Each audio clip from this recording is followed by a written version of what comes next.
Hi everyone, this is Jake and Nadia. Today we're going to be talking about Inventing Anna. Yes, we are. Jake and I had interesting thoughts about it and wanted to share it with you guys and see what you guys think about it as well. Let's do it! So before we start this video, we have to give a disclaimer that this whole story is completely true. I mean, except for all the parts that are totally made up. I think I said that right. Well, let's talk about that opening quote then. I think that's caused a lot of controversy surrounding the show, not just with like the accuracy of what's being portrayed, but also the necessity narratively for some of the made up stuff. Because from what I understand, a lot of the most of the journalist stuff is made up because the actual journalist who broke the case, different character, she was pregnant at the time, but a lot of these events that occurred were very different, you know, and a lot of people were complaining about how it felt bloated in that sense with having Anna Chlumsky's, I don't really know how to pronounce her name, but having her character's story and looking at Anna Delvey's story through her character. But I actually think that was a really smart move. I found that very entertaining, and I think it kept the show flowing by following the story of the reporter and the story of Anna Delvey. So without giving too much away, because this is a non-spoiler section first, is that I kind of agree with you, but I kind of don't. Okay. So I loved the reporter embellishment in the beginning, but then I got really sick and tired of the reporter, and I almost wanted to kill her by the end of the story. Like, I would say, like, by the last, like, couple episodes, I just felt like her character was being drawn out a little bit too much, and the reporter looked very naive and stupid. But then again, that's also a good thing about the show, I felt like, because the show makes you question different sides, and also makes you eventually question the narrator herself, who is a reporter in this case. So I found that Anna Delvey story, we'll say Anna Delvey because that's really what she assumed the identity of. What she calls herself. She called herself that, but everyone like knew her as Anna Delvey, and she wanted to start this, you know, foundation called the Anna Delvey Foundation. The Anna Delvey Foundation. Yeah. Would you recommend it? And what are your like overarching thoughts about it before? I recommend it because I like messy, dramatic shows about fraud and stuff. Like, I think it was extremely entertaining. It was more entertaining than I expected. And while a lot of people are claiming that it was overlong and bloated and a lot of unnecessary stuff went into it, I was surprised by how constantly entertained I was. I felt like the way they structured the show was really clever by having the main story of Anna Delvey, but being investigated by the reporter and kind of getting to piece together the story of Anna Delvey that way, because we got to focus on different characters individually each episode for the most part. And I actually thought it held together really well. I didn't find myself bored like a lot of TV. A lot of TV I find myself getting bored. I feel like it's supposed to be a movie, but they fill it up to make a whole season of TV, which I hate when they do that. But I felt like this didn't have that. It felt like just like a good, well-paced show. It was entertaining. I don't know what kind of value I gathered from it. I don't think you have to get some kind of value, moral or intellectual or whatever value from it. It was fun. I liked it. I liked the performances. It was fun to talk about, like, oh my God, no way, did she do that? Like, I love reality TV. I love watching, and it was just fun. It was fun. It was a good show. I kind of agree with you, and I kind of don't. I really liked it in the beginning.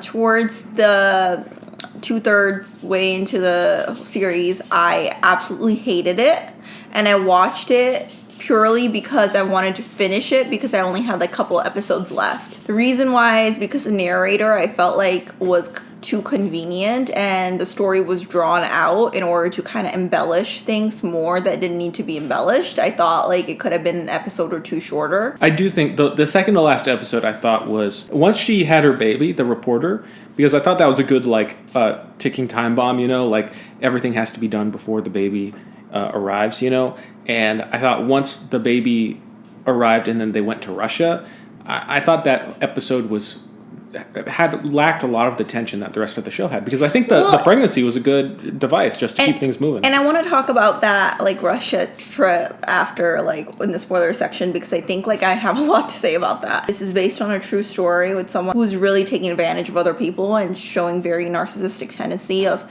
not showing any care. And although it's for our entertainment, I just didn't feel like it was like a satisfying ending where I felt like she got what she deserved. I kind of wanted an ending where I was like, oh yeah, like you got reprimanded really good kind of thing, you know? But then in the end, I felt like some of the characters were way too sympathetic with her than I liked. So, well, look, I thought the show had a pretty good balance of letting the viewer decide, like, okay, like, are these people idiots who fell for the scam? Some of them maybe. Is Anna totally malicious and evil? A lot of the time, but then you also see genuine human moments. So it does a pretty good role. It does pretty well at letting the viewer decide until the last episode, when I think you see the show kind of fall in love with Anna a little bit in a really uncomfortable way, because in my mind, once after watching the show,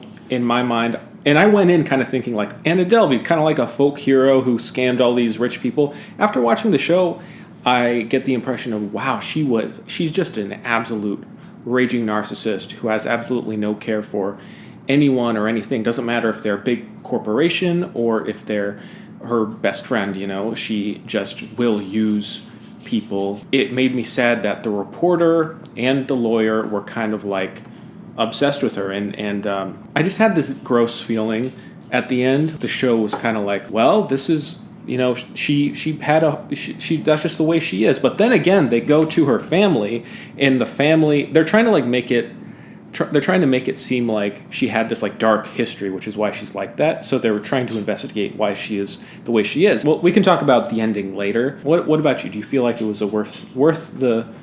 Well, I kind of want to transition into the spoiler section now that you're talking about the family and ending and everything else. Yeah. That I think was like a big pivotal moment for me when I felt like the show got good to annoying. Before we move on to the spoiler section, I recommend it. I do think that like it's important to I don't know, I have conflicting feelings sometimes when people are played as like true characters who hurt other people and yet like put on a pedestal because of something that we like dramatize and embellish for just pure sense of entertainment.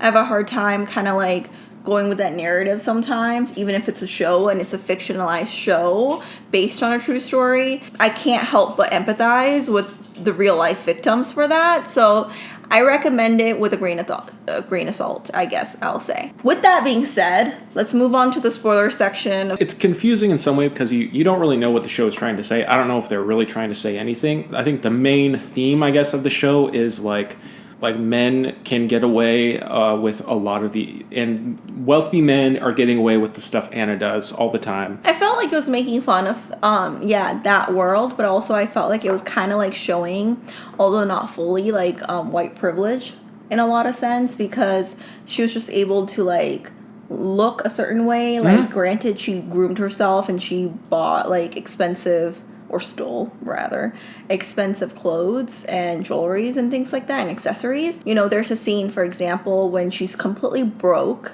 She dresses a certain way, she goes to the bank, and then the bank just gives her a loan. She is able to present herself in such a manner that people are able to buy what she's trying to sell. Yeah. And she gets ridiculously close to scamming the biggest corporations and financial institutions. She was so close to getting to get everything that she wants. The only thing that stopped her. So the whole series, basically, by the way, is she wants to make Anna Delvey Foundation happen, and she wants this expensive building in New York. She's very strategic for sure, but just by mostly looking and talking a certain way.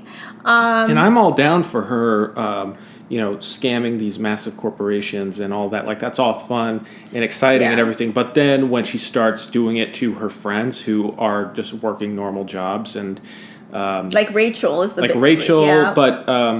like Neff also, which... Neff annoyed... So, okay, hold on. Before we get into this, because I want to go person. I want to go character by character because Okay. each character kind of has their episode, and we can talk about their relationship to Anna. What can we kind of learn from their episode?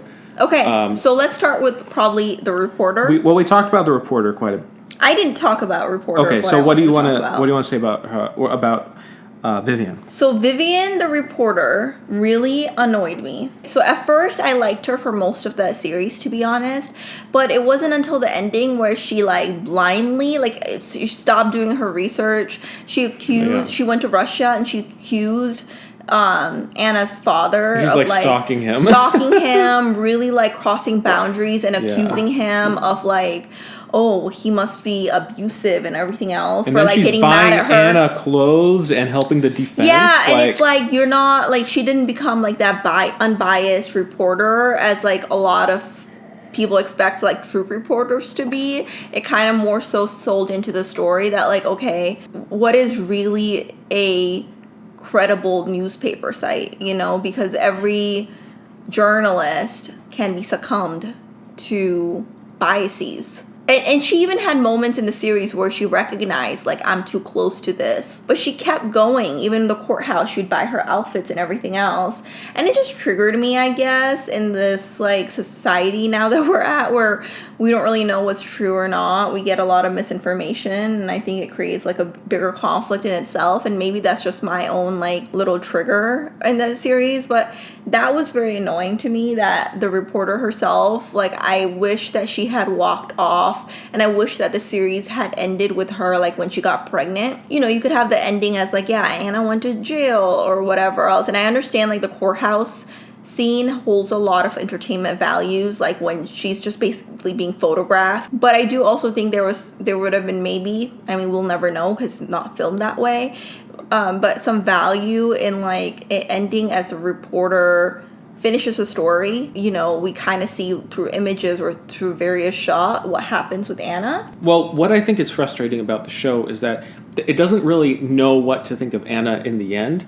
And in a way, it's sort of depicting everyone in her life, even the reporter, even the defense lawyer. Everyone gets sucked into her charisma and falls into her wake. And because it doesn't really condemn her in a way that I think is satisfying, there's no real this is what you get, what you deserve. In a way, I'm wondering if the show is really condemning, or if Anna, the character, is really pulling the viewer in herself, and that's kind of the point of the show. Like the lawyer or the reporter falls into it, the lawyer does. We are, because we're watching it and we're enjoying it and we're fascinated. And we're enjoying Anna Delvey as a person, as a character. She's entertaining and extremely charismatic, and her story is fascinating. So in a way, like, we are in on it too, and we have fallen for the scam because she has her Netflix show, you know, and is making, you know, money from this, and famous and getting what she wants, and we're just, you know, and here we are talking about it. Exactly. So in a way, it's like maybe that's part of the kind of gross feeling you get at the end. But I wish the show had been a little more clear of, like, condemning the obsession with her. But how can it be when it's literally profiting? It's being made from her story. Anna Delvey and her story is like fries when you're on a diet. You're hungry now, aren't you? You know you don't want to eat it because you're like, okay, I'm going to be good. I'm going to try to eat healthy. But it's right in your face and you just want to... But then you feel, like, questionable after. I really was pro-reporter, and a lot of ways I still am, about her depicting, like, not a single woman, but a woman who's pregnant, who's really, like, who has a lot of support system from her boyfriend. Is it her boyfriend or her husband? Yeah. Like, you know, from her partner, who has a lot of support system from her partner, because she's a woman and she's a woman in this field that is so taken over by men that she's really still alone. Well, she has a really good support system in her coworkers. Yeah, she does, but still, like, you know, she still has a need to prove herself because she's still always questioned in her field. And it was really satisfying when she got to publish, you know, the story about Anna Delvey, and it was successful. But this is why I hated the last couple episodes. Felt like they ruined her credibility, you know, as a whole journey, because she was so biased and she was so nasty to Anna's parents, I thought, and trying to like grasp at straws, that even like when she was in Russia and there was an interpreter that was helping her, was questioning her. That's what I hated. And then she only sees one side of the story at the end because she's so in love with Anna. So let's talk real quick about Rachel, who is the one who went to, one of the friends who went to Morocco, but ended up was the reason for Anna's eventual arrest. And kind of was extremely, her career was like ruined at first because of this, but she ended up using it to help her career. The show kind of frames her in this sinister light where she was like duped by Anna, and then she ends up using it she ends up sabotaging her and getting her arrested, and then she writes a you that sort of thing. And so we're kind of made to feel ambivalent about her. However, I don't feel that way, because I feel like, yeah, like you were, what, it was like $60,000 in debt 67 that Anna put on our credit card in Morocco. Like, what is she gonna, like, she was able to make a story out of it. That's good. And sell some books, I guess. I think like Rachel is a good example of how we as a society expect perfect victims. Yeah. Whereas like Rachel, they really highlighted flaws that she had. Like, she had moments that were a little cringy for sure. Pinpointing those cringy moments to really question her credibility when, regardless of, yeah, maybe she was friends with Anna because she had money, who knows. Regardless of that, you can definitely tell that she cared about Anna a lot. The fact that she waited a couple months because she didn't want to report Anna to the police. She like risked jeopardizing her career, and she really begged Anna. Like, if she was really that sinister minded and really that user minded, I feel like she would have reported Anna right away, or blackmailed Anna right away, because she knew that Anna had a lot of money. I felt like the show unfairly portrayed Rachel. Because she wasn't a perfect victim. And also because she didn't tell her friends that, hey, she sold her story to Vanity Fair, and she has a book deal going on. And my thing about that was, it's none of her business for her to tell anyone. Like, seriously, you're really... I felt like that was more jealousy from her friends for being mad that she sold her story. Like, she has gone through a mental freaking trauma of worrying about having anxiety for a couple months at the very least about losing her job. She's calling Anna over and over again. And one time she even meets Anna, and Anna's like, why do you care about this so much? This is basic stuff. Like, I don't need to worry about it. Like, really talking down to her.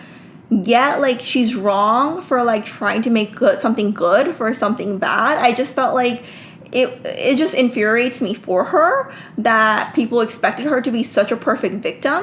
Or they're like, oh, you went on the trip anyways, like, not expecting to pay, and, like... It's like, have you never been on dinner and, like, you're like, oh, I can't go there, that's out of my means right now. Oh, don't worry, I'll pay for it. Then you just say, no, I'm just not gonna go. Like, what if it's a friend that you really trust? You know, or what if you think like, okay, well, one day I'll pay her back, or, oh, this really, like, $5 to me may be a lot, but $5 to her isn't much because she's making like 3 times more salary than I am. We all have been in that situations where, you know, Sedona definitely has been in that situation where, you know, I pay for her all the time, and she just, you know, she takes it. She's a moocher. But do you know what I mean? And I just kind of felt like, I think that's when I started getting really annoyed with the show, because it like does make you question different characters and makes you like have your own judgment about what's true or false, except for Rachel. I felt like the show was very biased and pro Anna because they didn't show her in the best of light at all. It just really felt like they were putting Anna on a pedestal that she didn't belong in just because she has a lot of wit and charm. And Rachel was very much, didn't know how to speak up. She was extremely naive. And I just felt like her friends who were truly, quote unquote, her friends, which we can go into right now. Yeah, let's talk about them. So I want to talk about Casey next. Yeah. And then we can talk about Neff in like the same connotation, because I think they're intertwined but also different. And then, like, in the 3 characters, you kind of have this spectrum of totally on Anna's side, halfway through, she even calls herself Switzerland, and then against her, which would be Rachel. So Casey is in the middle. She tries to to keep this neutral zone. Until the end. Until the zone... until the end when Rachel reveals that she has a book deal off of the story, and then she's like, how could you do this? You're profiting off of... It's like... Aren't you not? Like, just like, it just, like, her character also annoyed me in the end because she was, like, first very grateful that she, you know, wasn't feeling well. So she had to leave early from the trip. Yeah, she's like, good thing I missed out on that. Yeah, how would you feel? And there's nothing wrong with profiting off of something that was a bad experience for yourself because let's freaking be honest, we all need to survive. And Rachel tried to Rachel tried to turn something bad into something good, and she took power and hold of herself by selling the story, and I'm all for that. And I think that Casey would have been for that as well if she got part of the deal. Yeah. To be honest. Yeah. She was very supportive of Rachel to a point, you know, and I think that it kind of came off to me, at least, as some kind of jealousy. The fact that you're supporting this person, you totally believe that, you know, Anna was in the wrong for a lot of reasons throughout the series. And then you find out one information that, hey, she got a book deal and she kept it to herself. Then you kind of just like sabotage your friendship and just, you know, abandon Rachel completely and become almost overnight on Anna's side. Yeah. It just felt not very pretentious in a lot of sense. But besides that, I don't really have as much to say about her character. You know, she really played I think the reason why she had less issues with Anna and was more favorable towards her is because she was able to stand up for herself way more. Like when Anna showed up at her place just like crying in the lobby like she has no place to stay, Casey had like absolutely no patience for that and just like get out. Like after a certain point she had no patience. And so I think so there was less harm done to Casey than there was to Rachel because Rachel didn't know how to say no. She just went with it, and I think you can't it's unfair then for Casey to be neutral. Well, I think that almost like the series blames Rachel in the sense of, well, you're dumb for you know like still being on Anna's side.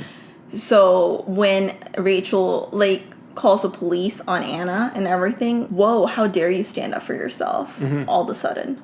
Whereas Casey just always has stood up for herself and stood her ground. Yeah. So she's always been strong, you know, which is great. Like, I really like Casey in a lot of ways, except for the fact that she abandoned Anna at the very end in the courthouse when it was revealed that Rachel has a book deal. Yeah.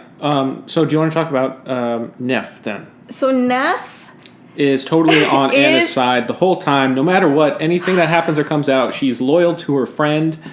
But it's like her boyfriend is telling her the whole time there's something wrong with this chick, basically. Yeah. And then Neff is so blinded from her. But Neff knows how to stand up for herself, too, because, you know, when Anna dupes Neff, it's like $1,500 or something. Yeah, and then Neff is like, oh, no, you're out, you know, of my life. But then she repays her. And she's like, oh, yeah, like, forget about that time when you duped me almost. And she gets on her side, and she's, like, so blindedly... So if she's a very blind, loyal friend. Yeah, it's like, so if Anna had stolen $60,000 from you, I think you'd be feeling very different. So I think she's super naive, and I think she loves the allure of Anna. She likes getting the extra money, of course. I mean, she's basically just being paid by Anna to be a friend. Exactly, and I hate how she criticizes Rachel for being there for Anna's fame and money when Neff was literally shown doing the exact same thing. Yeah. You know, she was attending to her because she works at the hotel. She's attending to Anna because Anna is giving out the most cash. Yeah, and I understand like the whole, you know, girl take charge and the girls supporting each other and everything else. But that also, I think, applies to Rachel. I do understand some of the criticism that Neff has for Rachel because she has a lot of biases against people of color. And you can clearly tell that in the earlier episodes. Rachel says something to Neff that is a little bit of a microaggression. Neff has all the right to get mad at Rachel for those things. And I completely am for that. But I think what really turns me off about Neff is how blinded she is towards Anna at the end. And that's the same thing about like Vivian, the reporter, is that she had her partner as well, like warning her. So all these people who were in Anna's life close to her, they had outsiders who were hearing about the story secondhand, and they were all warning these characters, like, there's something wrong with this person, stay away from this person. But Anna's charm was so strong, which is what the show, I believe, is also trying to say, is that there's something about Anna where she just has this charm that literally makes people dumb. Yeah. Including the show. Yeah. Yeah, absolutely. Yeah, Neff was interested. She wants to make films, and I think that she's drawn. I think the reason why she's so drawn to Anna, because Anna is making her dreams come true, even if she's a con artist, right? And Neff is like, wow, if she can do it, then I can do this. Yeah. And she's inspired by Anna. Yeah, absolutely. And I think that's why she sticks by her through it all. Yeah, but it's still and self-serving. Anna supports her, like, filmmaking and stuff. I just think Neff is incredibly naive about Anna. But that's the thing. So is Rachel. So, like, Neff complaining about Rachel being naive, and you kind of deserve it. If Neff had been hurt like Rachel had, she'd be totally the same. Exactly. And she'd absolutely be selling a book. Oh, yeah. Oh, yeah. So that's the thing. And that's where it takes me to, like, these girls are being jealous of Rachel and really unfair of her. Not saying Rachel doesn't have flaws, because she has plenty, like I stated. But I think it's one of those things, like I said before, we're expecting perfect victim out of Rachel, and she's just not a perfect victim. But that does not mean that she's not a victim. Yeah. So let's quickly talk about Todd, who is the defense lawyer, right? He is an interesting guy. It's very sad because you want him to stand up for himself at the end. Like his wife and family, they're going for a vacation. He's throwing all of his time and effort into this case for Anna Delvey because it could be important for him, for his career. So he's throwing a lot of time into it. And he, too, ends up getting sucked into her, delusions. And by the end, he's just, like, screaming at her, and, like, trying to get her to just put on an outfit so she can show up to court. And it's like, you start to see, like, how it's dawning on him, like, I made a horrible decision in wanting to defend her. And he still can't break away. He still can't just accept the loss and go, okay, it's over. Look, this was stupid. I just need to move on, go on a vacation with my family. At the end, you're like, okay, good. We're ready for this character to move on and learn something. Nope. He doesn't. He doubles down. He can't leave. He chooses Anna before his family, and his wife is furious, almost like insinuating that this wife will leave him if he, like, stays with Anna. And, like, Anna doesn't need him at this point, right? The trial is over. His partners and his assistants, they can all take care of everything that's to come, that's going to happen to Anna. He just wants to be there for her moral support more than he wants to be there for his wife's moral support. Everyone falls in love with her. Exactly. And you know what? A part that I really thought was messed up is when Anna keeps stalking Todd, first of all, from the jail, and which also, by the way, showed how manipulative and how easily Anna can get away with things, because even at jail she can have, like, longer call times, and she's, like, able to maneuver. She's just trading and everything. It's like she owns places that she goes. Is that she calls Todd, and Todd's wife and him are fighting about Anna, and then Todd's son picks up the call, and Anna says to use, like, mommy against daddy, basically. She's, like, giving him advice how to manipulate people. Yeah, and I thought there was, like, that's one of the few ways where you're like, okay, that's pretty messed up, but also, like, it's funny. But what really dawned on me that Anna doesn't have any tragic background necessarily for everything that she's doing was when we met her parents.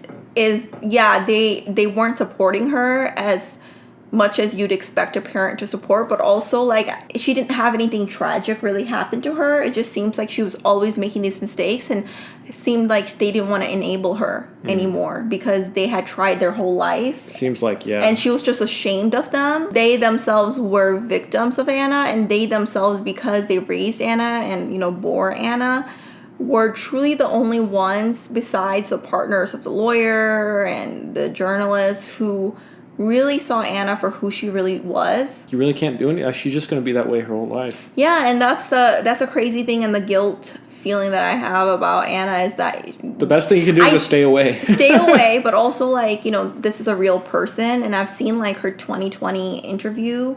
Yeah. And she is so No unapologetic remorse. No. that it's so similar to her in the show where she's not unapologetic. So it's like, I don't think that part is completely embellished. And it does feel weird to, like, support someone in just by talking about her. It's very much like, you know, The Wolf of Wall Street.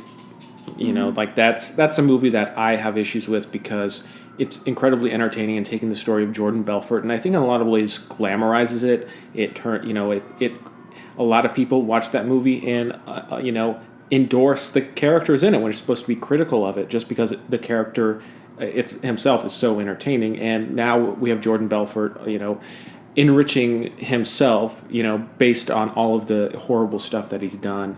And just because he's a horrible guy, you know.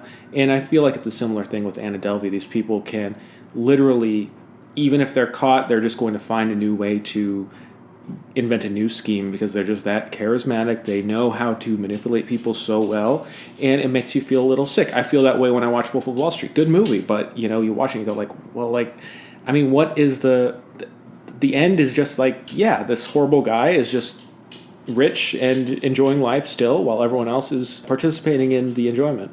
I think what it is that we as audience and people love to see the underdog, quote unquote, make it to the end in their own game. Like, Anna really outperformed a lot of big financial institutions in their own fantasy, game. Yeah. And something is satisfying about that for because sure. these are guys who have a lot of money and all these things like that. So it's kind of like it's something satisfying about seeing her rip off these guys who most likely legally rip off other people. It's really all about the way you talk and way you look and privilege. It says a lot about society. 50% of the show lets you form your own opinion, but towards the end, the show is pretty biased. Yeah, but it covers a lot of interesting themes too. Like, even if you disagree with the show, like, we'll have a discussion about it. Like, it's... Yeah, I think the show has very interesting topic, and I do think it makes you question, like, what society we live in. And all right, well... Thanks for watching, everyone. Thanks for watching, everyone, and we will see you next week.